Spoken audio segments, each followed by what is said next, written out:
नमस्कार, मैं हूं अवंतिका श्रीवास्तव। आप सभी दर्शकों का अन्नदाता कार्यक्रम में स्वागत करती हूं। किसान का जीवन बहुत मुश्किल होता है। वो अपने खेतों में लंबे समय तक काम करते हैं। उसका ध्यान सदैव फसल में ही लगा रहता है। अपनी कड़ी मेहनत की ताकत पर अपना जीवन व्यतीत करते हैं। और ऐसे ही किसानों की प्रगति के लिए हम खेती बाड़ी से जुड़ी हुई बहुत सी नई और लाभकारी जानकारियां हर रोज सुबह लेकर आते हैं।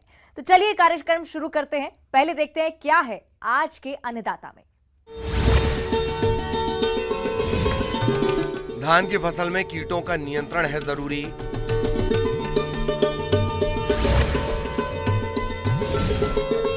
रजनीगंधा फूल की खेती से महकेगा किसानों का जीवन।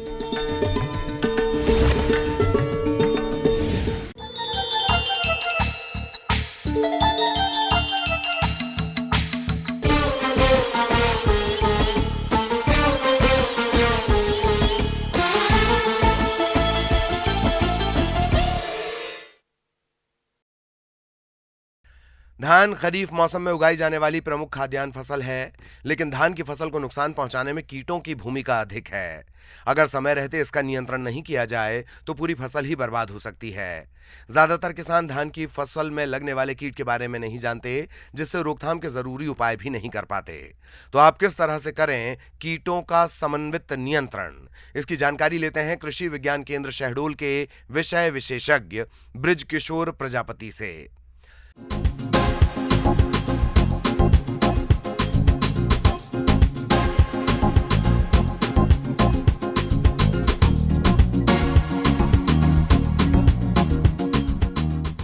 तो आज जो है हम धान की फसल में मुख्य रूप से लगने वाले कीट और बीमारियां जो है उस पर हम चर्चा करना चाहेंगे।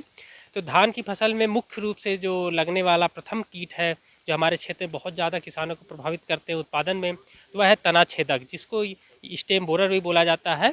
तो यह कीट की हमें सर्वप्रथम पहचान होनी चाहिए कि यह कैसा दिखता है। किसान भाइयों, उसी के आधार पर जो है आप जो कीटनाशक है उनका आप छिड़काव कर सकते हैं। तो इसमें जो मादा प्रौढ़ कीट होता है वह हल्के पीले रंग का होता है, और जो है इसके पंख पर जो होता है बोल सकते हैं काले रंग के दाग होते हैं। तो यह इसकी पहचान होती है।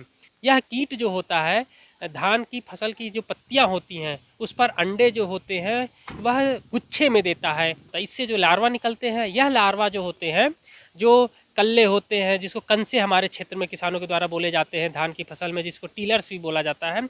या टीलर्स के जो होते हैं कोमल ऊतक जो होते हैं वह तने में जाकर तने के जो कोमल ऊतक होते हैं उनको यह खुरच खुरच खाते रहते हैं, जिसके कारण जो होते हैं कल्लों की संख्या घट जाती है, सूख जाते हैं, डेड हार्ड बनता है जिसको बोला जाता है, और यह जो आसानी से खींचने पे निकल जाता है। अगर यह जनन अवस्था में होता है, मान लीजिए अगर रिप्रोडक्टिव स्टेज में अगर लग रहा है और दाने भरने की अवस्था में है, और यह लार्वा जो होता है तने में जो होते हैं उसकी ऊतक को अगर खुरच कर खाता है तो पूरा का पूरा जो मुख्य तना होता है वह सूख जाता है और यह खींचने पे आसानी से बाहर निकल जाता है। यह इसकी पहचान है। अब जो है हम इसकी कीट का प्रबंधन और नियंत्रण किस प्रकार से कर सकते हैं, इस पर हम चर्चा करना चाहेंगे। तो किसान भाइयों, जब भी आप बुआई करते हैं तो निश्चित रूप से जो होता है उसमें नीम की खली जो होती है आप 150 किलो या 1.5 कुंटल जो होता है आप प्रति हेक्टेयर की दर से आप भुरकाव करें। इसके अलावा जो खेत के मेड़ होते हैं उसको निश्चित रूप से उस पर जो खरपतवार होते हैं आप उसको साफ सफाई करें, उसको काट पीट के हटा दें। ट्राइकोग्रामा उसका जो है 1 लाख जो होते हैं परजीवी को जो होता है 15 दिन के अंतराल में जो है 15 दिनों के अंतराल में 5 से 6 बार जो होता है फसल उत्पादन में अगर उपयोग करते हैं तो इसकी संख्या को नियंत्रित कर सकते हैं।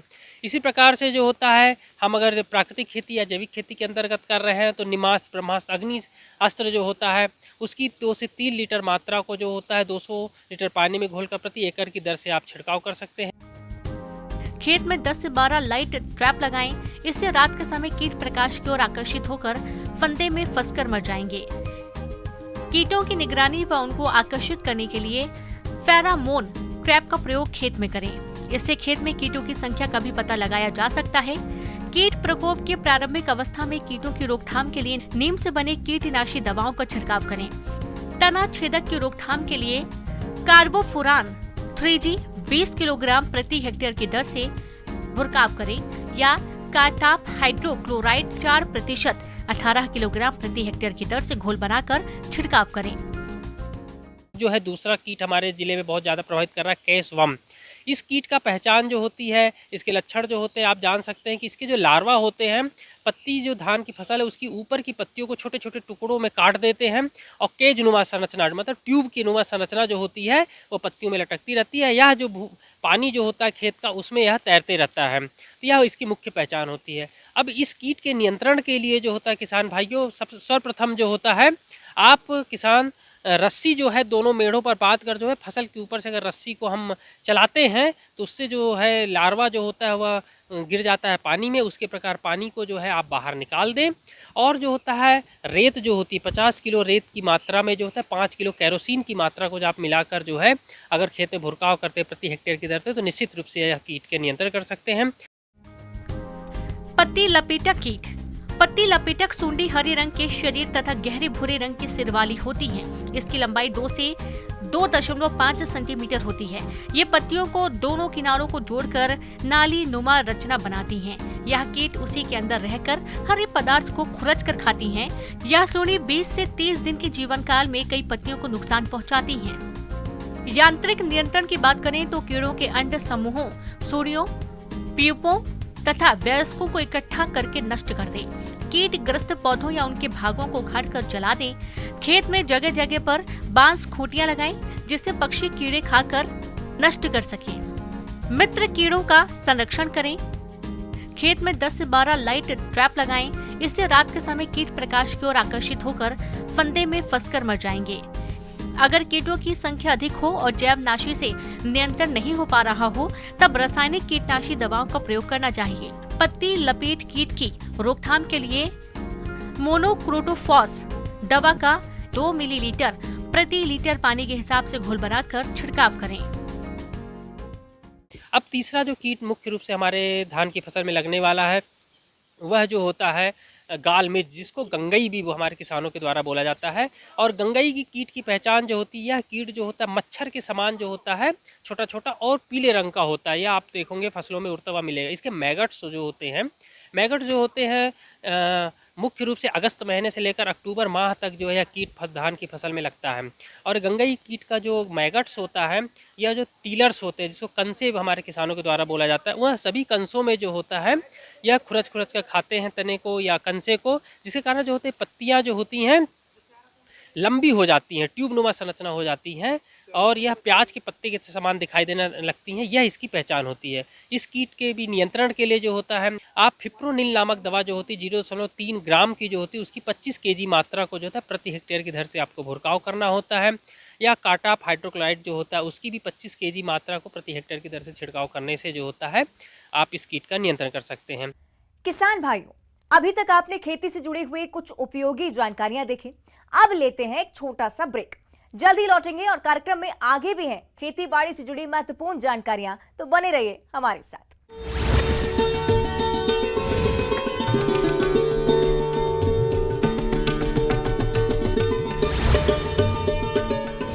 लोकार्पण।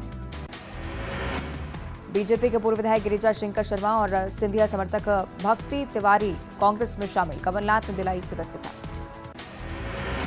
कांग्रेस पार्टी और उनके नेताओं को सिंधिया की सलाह, प्रदेश में आईफा वार्ड कराने पर किया जुबानी हमला, कहा बोरिया बिस्तर बांधिए और जाइए बॉलीवुड।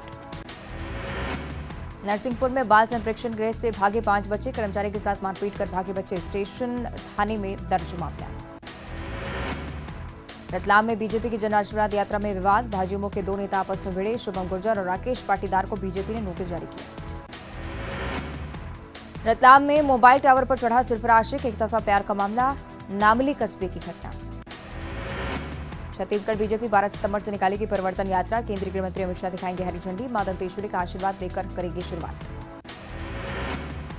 अंबिकापुर में नेता प्रतिपक्ष नारायण चंदेल का बयान, छत्तीसगढ़ के सभी संभागों में जाएगी यात्रा, सरकार की नाकामी को जन जन तक पहुंचाएंगे। 21 सितंबर को प्रियंका गांधी आ सकती हैं छत्तीसगढ़, भिलाई में आयोजित राज्य महिला सम्मेलन में होंगे शामिल, कार्यक्रम में महिलाओं को मिल सकती है बड़ी सौगात। छत्तीसगढ़ में ट्रेनों के रद्द होने के खिलाफ कांग्रेस का आंदोलन जारी, आज भी पोस्टर लेकर चलाएंगे जन।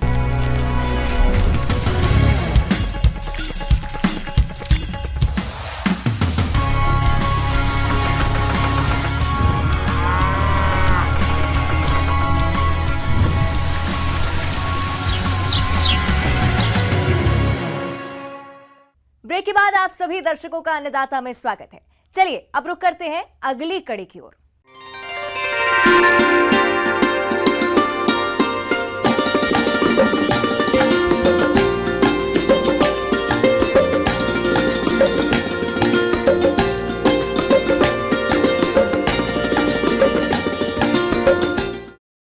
किसान भाइयों, हमारे जीवन में फूलों का एक खास महत्व है। फूलों को प्यार, स्नेह और आस्था का प्रतीक माना जाता है। वैसे हर एक फूल की अपनी एक खास पहचान होती है। इन्हीं फूलों में से एक है रजनीगंधा का फूल, जो कि व्यापारिक दृष्टि से बहुत उपयोगी है, क्योंकि ये फूल कई दिनों तक ताजा रह सकता है। इसीलिए रजनीगंधा फूल की मांग बाजार में हमेशा बनी रहती है, जिससे किसानों को अधिक मुनाफा होता है। तो आप फूलों के अच्छे उत्पादन के लिए इस फसल में कौन कौन से कार्यों को करें, इसकी जानकारी लेते हैं डॉक्टर संचिता घोष से।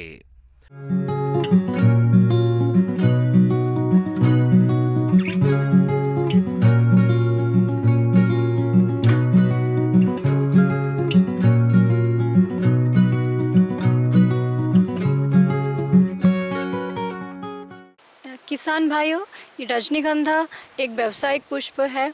इसको लगा के आप अच्छे आमदनी ले सकते हैं। अभी जो किसान भाई ये रजनीगंधा अपने खेत में लगा रखे हैं, उनके लिए मैं बोलना चाहूँगी कि वो अच्छे से निकाई गुड़ाई करें, क्योंकि निकाई गुड़ाई करने से मिट्टी थोड़ा सा ढीले हो जाते हैं और उसके साथ साथ जो भी आप सिंचाई देते हैं वो अच्छा से पहुंच जाता है पौधा के पास। जो भी आप उर्वरक देते हैं वो अच्छा से पहुंच जाते हैं। साथ ही साथ जितना भी आपके खेत में खरपतवार होता है वो बहुत अच्छे से नियंत्रण हो जाता है, क्योंकि बहुत सारे ऐसे कीड़े हैं जो खरपतवार में अंदर में छुपा रहता है और रात को और दिन में निकाल करके नुकसान पहुँचाता है फसल पे। इसलिए किसान भाइयों, मैं ये बोलना चाहूँगी कि आप लोग बहुत अच्छे से खरपतवार को नियंत्रण करें, साथ ही साथ निकाई गुड़ाई कीजिए। खरपतवार वो पौधा है जो कि फसल के बढ़वार से प्रतिस्पर्धा करता है, जिस कारण फसल के उत्पादन में कमी आती है। फसल को खरपतवार मुक्त रखने के लिए 3 से 4 बार हाथों से गुड़ाई करें। फसल के विकास के समय नाइट्रोजन 296 किलोग्राम यानी कि यूरिया 640 किलोग्राम प्रति एकड़ डालें। नाइट्रोजन की आधी मात्रा बिजाई से 1 महीना पहले डालें और बाकी की बची हुई नाइट्रोजन की मात्रा 1 महीने के फासले पर यानी कि अगस्त महीने तक डालें। खाद डालने के बाद फसल में सिंचाई अवश्य रूप से करें। और हाँ, एक चीज़ बहुत ही अहम भूमिका रखता है, जो कि सिंचाई। अभी के समय में क्योंकि अभी बहुत गर्मी बहुत ज़्यादा है, इसलिए आप एक हफ्ते का अंतराल पर सिंचाई अवश्य करें, क्योंकि इसमें फूल का जो गुणवत्ता है वो बरकरार रहता है। और अगर थोड़ा सा बारिश होता है तो मौसम अनुकूल आप लोग सिंचाई कीजिए। और साथ ही साथ मैं ये बोलना चाहूँगी कि इसमें रजनीगंधा में अगर कोई कीट का समस्या आता है तो उसमें आप लोग नीम तेल का छिड़काव ज़रूर कीजिए। 5 ml प्रति लीटर पानी के अनुसार से आप लोग इसका छिड़काव कर सकते हैं। खेत में पानी की अधिक मात्रा होने से इसमें फफूंद रोग लग जाता है। इसके बचाव के लिए ब्रासिकाल दवा का छिड़काव करें। इसके पौधों पर कभी कभी बोट्रिटिस स्पॉट और ब्लाइट का प्रकोप हो जाता है, जो पौधों की पत्तियों पर हानि पहुंचाता है। थ्रिप्स कीट फूल की डंठल, पत्तों और फूलों को खाकर पौधे को नुकसान पहुंचाते हैं। इस कीट की रोकथाम के लिए मैलाथियन 0.1% 3 मिको प्रति लीटर पानी में मिलाकर प्रति एकड़ में स्प्रे करें। और साथ ही साथ मैं बोलना चाहूँगी कि जिन्होंने भी रजनीगंधा का पौधा लगा रखे है वो अपने मेड़ पे ज़रूर गेंदा फूल की रोपनी करें, क्योंकि कभी कभार देखा जाता है कि 1-2-3 साल के बाद रजनीगंधा के जो जड़ है उसमें गांठें बन जाते हैं।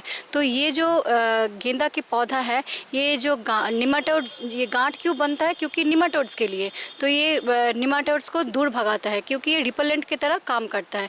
इसलिए अपने मेड़ पे 4 से 5 पंक्ति जो है गेंदा की रोपनी करें, क्योंकि गेंदा की फूल से आपका अधिक आय भी आ सकता है। साथ ही साथ आपका जो निमाटोड का जो प्रॉब्लम है उससे आप बच सकते हैं। साथ ही साथ मैं ये आग्रह करूँगी कि आप लोग जो सड़ी गोबर की खाद है या फिर केचुआ की जो खाद है वो अपने खेत पे ज़रूर प्रयोग करें, क्योंकि उससे पुष्प का जो है जो गुणवत्ता जो है वो बहुत अच्छा से मेंटेन रहता है। और ये बोलना चाहूँगी कि जब तुड़ाई का टाइम आएगा तो आप डंठल भी काट सकते हैं, और डंठल काटने के बाद वो बाज़ार में सीधे डंठल भी बेच सकते हैं। और नहीं तो आप लोगों को अगर जयमाला बनाना है, लड़ी बनाना है, या फिर बहुत सारे डेकोरेटिव आइटम जो है वो बनाना है, तो आप उसका जो इकाई जो पुष्प है वो डंठल से निकाल लीजिए और अपने अनुसार लड़ी बना करके भी उसको बाज़ार में बेच सकते हैं। इसके पौधों पर लगभग 4 से 5 महीनों के अंतराल पर फूल आना शुरू हो जाते हैं। अगर आप इसके फूल की माला और गजरा बनाने के लिए तोड़ना चाहते हैं तो आप इसे सुबह के समय तोड़ें। अगर आप इसके फूलों को दूर बाजार या अन्य स्थान पर भेजते हैं तो आप इसके लिए सबसे नीचे के फूलों को खिलने से पहले ही काट लें। स्पाइन की लंबाई अधिक होने पर बाजार में अच्छी कीमत मिलती है, इसलिए जमीन के नजदीक वाले फूलों को डंठल के साथ काटें। काटने के बाद पानी की भरी बाल्टी में इसे डाल दें। ये रजनीगंधा का जो डंठल है, ये डंठल अगर बाज़ार में बेच रहे हैं तो ये 10 से 12 दिन बहुत आराम से रह जाता है। इसको पानी में, इसको डंठल का नीचे भाग जो है वो थोड़ा सा तिरछा काट के और पानी में थोड़ा सा हल्का चीनी मिला करके अगर रखते हैं तो बहुत फ़ायदेमंद है। और जो लड़ी बनाते हैं वो आपको क्योंकि वो पेरिशेबल है, इसलिए जल्दी उसको जयमाला हो, लड़ी हो या फिर अन्य डेकोरेटिव आइटम जो है बना करके वो 4 से 5 दिनों में आप लोग को बेचना है। जबकि डंठल पुष्प जो है वो काफ़ी दिनों तक बहुत अच्छा से अगर पानी में आप लोग रखते हैं तो वो उसका गुणवत्ता मेंटेन रहता है। आगे और भी है खेती बाड़ी से जुड़ी हुई बहुत सी रोचक जानकारियां, पर यहां पर रुकेंगे। एक और छोटे से ब्रेक के लिए जल्द हाजिर होते हैं।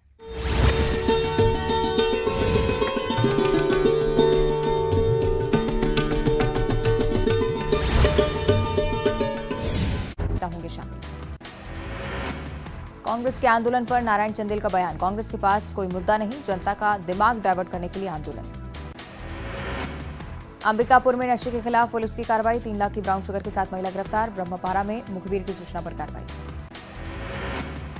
कोरबा में दंतेल हाथियों के हमले में 2 महिलाओं की मौत, 2 अन्य लोग गंभीर रूप से घायल। केंदई और एतमान नगर रेंज में 31 हाथियों का दल मौजूद। लाडली बहनों के खातों में चौथी किस्त जारी। ग्वालियर से सीएम शिवराज ने राशि की ट्रांसफर, विकास की सौगात दी।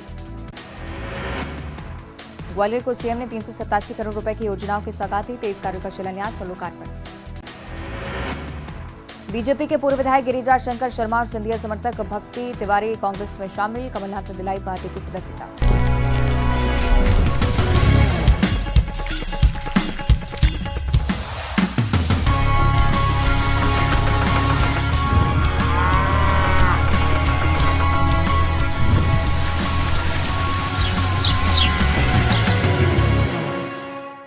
ब्रेक के बाद एक बार फिर से आप सभी दर्शकों का अन्नदाता कार्यक्रम में स्वागत है। बढ़ते हैं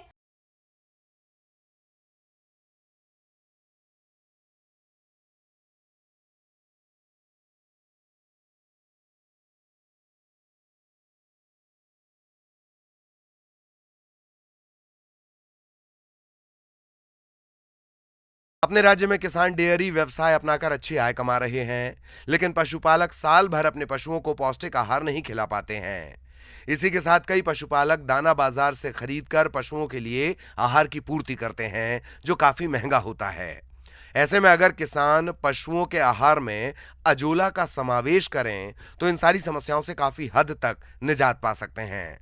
तो आप कैसे उगाएं अजोला और किस प्रकार से पशुओं को खिलाएं, इस बारे में जानते हैं पशु विशेषज्ञ LN वर्मा से।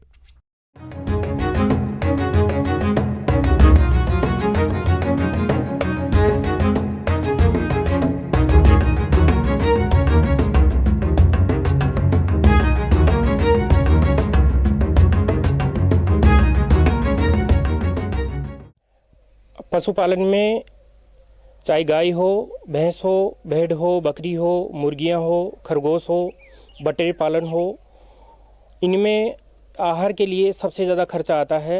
और आहार में इस समय सभी पूरे पोषक तत्व नहीं मिल पाने की वजह से इनको पूरक आहार के रूप में पोषक तत्व अलग से दिए जाते हैं, जिनमें एक अजोला हरा चारा है। अजोला को पशुओं को खिलाकर पूरक आहार के पोषक तत्वों की पूर्ति की जा सकती है। अजोला सूखे के आधार पर अजोला में 25 से 30% प्रोटीन की मात्रा पाई जाती है, 10 से 15% खनिज तत्वों की मात्रा पाई जाती है, 7 से 10% एमिनो एसिड्स की मात्रा पाई जाती है, 2% विटामिन्स की मात्रा पाई जाती है और सभी तरह के विटामिन्स पाए जाते हैं। अजोला उत्पादन तकनीक के लिए कच्ची और पक्की दोनों तरह की कैरी किसान भाई अपने घर पे बना सकते हैं। पक्की कैरी का निर्माण 1 फीट ऊंचा और ज़मीन के ऊपर होता है, उसमें जल निकास आसानी से हो जाता है। इसकी जो आदर्श साइज़ है वो 20 फीट लंबी, 3 फीट चौड़ी और 1 फीट गहरी होती है। पशुपालक भाई अगर अपने बगीचों में भी लगाना चाहते हैं तो उसमें आधा फीट गहराई पर प्लास्टिक की सीट बिछाकर एजोला की कैरी का निर्माण कर सकते हैं। इसमें वातावरण का बहुत प्रभाव पड़ता है। कैरी को बनाते समय ध्यान दें कि 35 डिग्री से ऊपर तापमान नहीं जाए। अगर इस तरह का होता है तो आप 50% ग्रीन नेट शेड का आप उपयोग कर सकते हैं, या आप बगीचों के अंदर जहाँ छायादार स्थान पर भी आप लगा सकते हैं। तो 35 डिग्री के ऊपर तापमान जाते ही अजोला जलने लगता है, तो आप इस प्रकार से बचाव कर सकते हैं। सबसे पहले जब क्यारी का निर्माण हो जाता है तो पेंदे में 2 इंच तक मिट्टी बिछाई जाती है, जो कि उपजाऊ मिट्टी हो और नमी की जगह की नहीं हो, जहाँ पर एल्गी नहीं हो, इस तरह की मिट्टी काम में ली जाती है। उसको 8 से 10 इंच क्यारी को पानी से भर देते हैं। पानी से भरने के बाद में उस क्यारी में 10 से 15 किलो ताज़ा गोबर का घोल बनाते हैं और घोल उस क्यारी में डाल देते हैं। किसान भाइयों, अजोला की खेती में इसकी उन्नतशील किस्मों का चुनाव करना बहुत जरूरी होता है। इसका अधिक उत्पादन लेने वाली किस्में हैं अजोला पिनेटा, केरोलियन, माइक्रोफिला इत्यादि। तो आप इनमें से किसी भी किस्म का चयन करके अजोला की खेती कर सकते हैं। इसके बाद 2 किलो अजोला बीज की आवश्यकता होती है, जो कि आपके नज़दीकी कृषि विज्ञान केंद्र पर और जहाँ पर आपके इनोवेटिव किसानों ने जो अजोला की क्यारियाँ लगाई गई हो, वहाँ से आप 2 किलो बीज खरीद ले। और एक क्यारी के लिए 2 किलो बीज पर्याप्त होता है। वो बीज आप क्यारी पर डाल दें और क्यारी में डालने के बाद में आप उससे हाथ से थपकी लगाकर उसको जड़ों को नीचे करें। इस प्रकार से आपकी क्यारी तैयार है और 15 से 20 दिन में आपकी पूरी क्यारी अजोला से भर जाएगी। इसके बाद आप 20-22 दिन बाद से 1 से 2 किलो अजोला आप रोजाना का निकाल सकते हैं। अजोला को खिलाने से पहले 1 सेंटीमीटर बड़े साइज के छेद किए हुए ट्रे में एकत्र करना चाहिए, ताकि पूरा पानी झड़ जाए। ट्रे को एक बाल्टी के ऊपर रखकर पानी से अच्छे से धोना चाहिए, ताकि गोबर की गंध निकल जाए। बाल्टी में एकत्रित पानी को पुनः गड्ढे में डाल देना चाहिए। प्राप्त अजोला को पशु दाने या पैरा के साथ मिलाकर पशु को खिलाना चाहिए। अजोला एक फर्न होती है जो हरे चारे के रूप में पशुओं को खिलाया जाता है। पशुओं को, गाय और भैंस को प्रतिदिन खिलाने के लिए 1 से 2 किलो अजोला की आवश्यकता होती है। भेड़ बकरी को 500 ग्राम तक रोजाना का दिया जाता है और खरगोश और मुर्गियों को रोजाना का प्रति नंग 100 ग्राम के आसपास दिया जाता है। प्रति पशु गाय और भैंस को अजोला खिलाने पर 20% दूध उत्पादन में बढ़ोतरी पाई जाती है, देखी भी गई है। बांझपन में सुधार होता है, पाइका रोग में सुधार होता है और मुर्गियों में अंडा उत्पादन में वृद्धि होती है, मांस उत्पादन में वृद्धि होती है। और भेड़ बकरियों में जहां हरा चारा नहीं मिल पाता है तो उनमें विटामिन्स और सभी तरह के पोषक तत्व उनको प्राप्त होते हैं।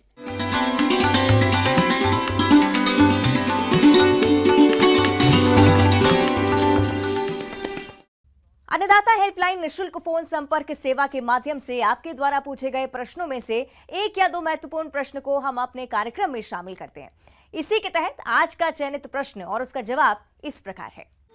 अन्नदाता निशुल्क फोन संपर्क सेवा के माध्यम से पूछे गए प्रश्नों में से आज हमने जिस प्रश्न को कार्यक्रम में शामिल किया है उसे पूछा है ग्राम देवरा, जिला जबलपुर के कृषक जितेंद्र कुमार ने। ये लाल रंग कीट के नियंत्रण के बारे में जानकारी चाहते हैं। तो जितेंद्र कुमार जी, आपकी जानकारी के लिए प्रस्तुत है कार्यक्रम का ये अंश।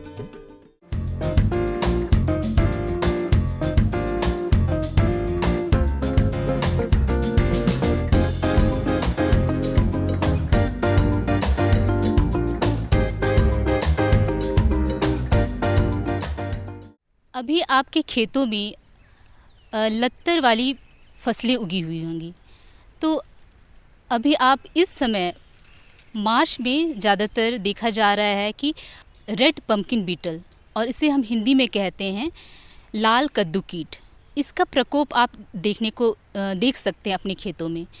ये कीट क्या करते हैं, ये पत्तों में छेद करते हैं, और सबसे बड़ी बात है कि ये जो इसके शिशु कीट और इसके वयस्क कीट जो हैं, ये दोनों ही बहुत प्रभावी रूप से फसलों को नुकसान पहुंचाते हैं।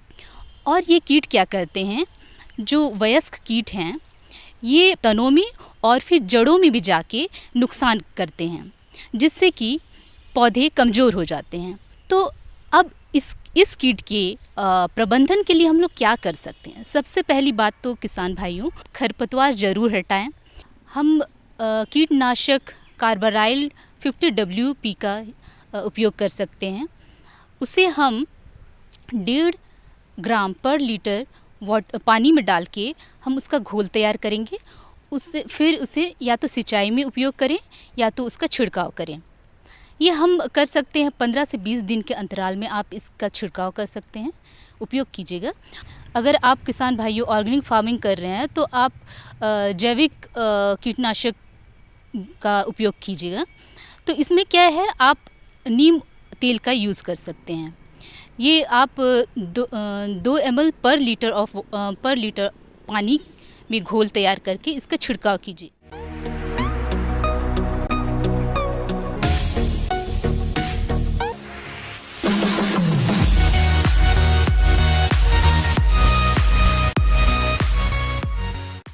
आइए अब एक नजर डालते हैं राज्य के कुछ चुनी हुई मंडियों के प्रमुख फसलों के बाजार भाव पर।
किसान भाइयों, अन्नदाता आपकी सेवा के लिए संकल्परत है।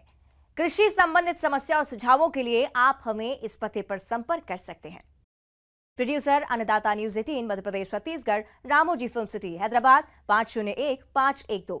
साथ ही आप हमें ईमेल भी कर सकते हैं। हमारा ईमेल है p18annadatamp@nw18.com। इसके अतिरिक्त आप हमें निःशुल्क हेल्पलाइन नंबर 1800-889-2163 पर सोमवार से शनिवार सुबह 10 बजे से शाम 4 बजे के बीच संपर्क कर सकते हैं। किसान भाइयों, अब समय हो रहा है आपसे विदा लेने का, तो हमारी अन्नदाता टीम को दीजिए इजाजत। कल फिर आपसे मुलाकात होगी कृषि संबंधित कुछ और महत्वपूर्ण जानकारियों के साथ। नमस्कार।